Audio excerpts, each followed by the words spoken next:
Rajasthan District Court exam exercise 25 at the speed of 100 words per minute. Start. He waited patiently at the main bus stand for the bus which would take him to his son's house, which was about 8 kilometers away. He had been waiting there since 7 in the evening, holding his slightly dilapidated umbrella with a curved handle and a small bag in his hand. It was first day of the month. His anxiety grew further with the setting sun.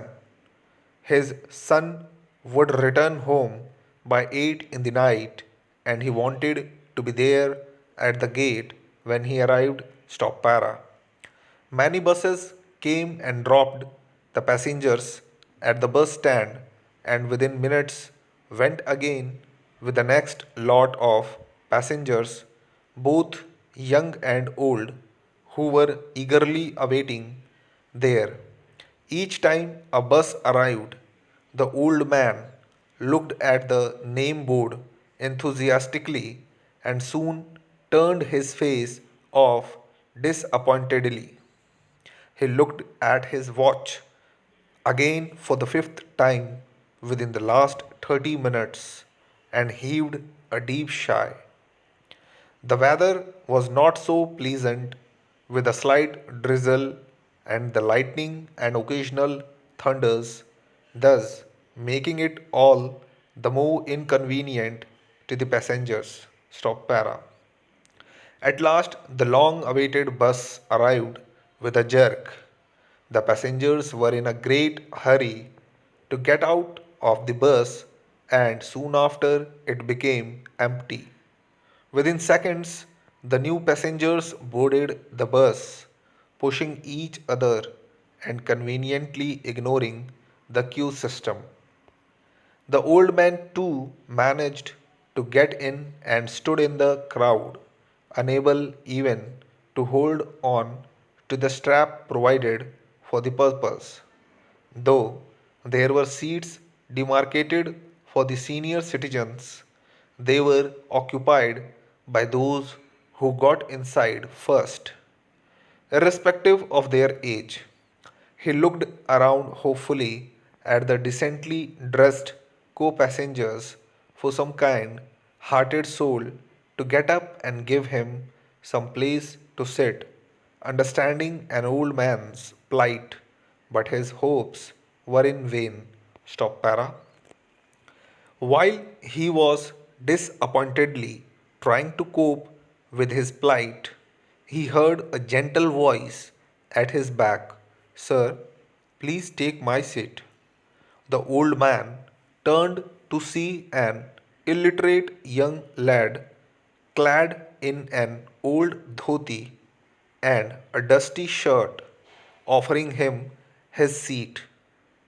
His face was unshaven, and the smell of his sweat pierced through the old man's nostrils. He thanked him for his kind offer and sat there squeezing himself into the seat which was also occupied by a fellow passenger who was sitting there as if the whole seat was meant for him and his fellow passenger in the next seat threw a dirty look at him as if he was an intruder. Stop para. After 10 minutes or so, the overcrowded bus moved with a jerk. Then the conductor, with his brown bag, squeezed himself in between the ladies and gents who were struggling to find a little space to keep their feet steady. Then he continued to issue the tickets to the passengers. Stop para.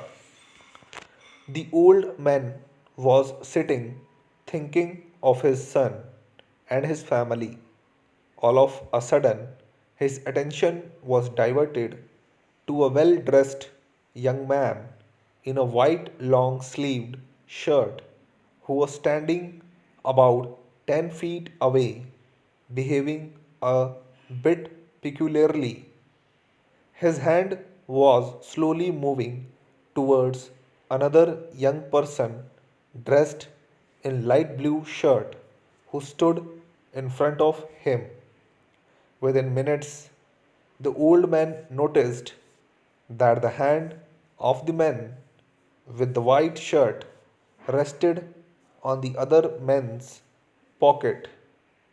He looked about 30 plus, while in the process of his pickpocketing, he looked around to make sure no one was watching his act.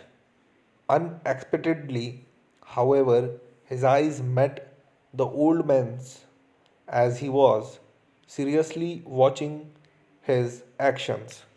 Stop.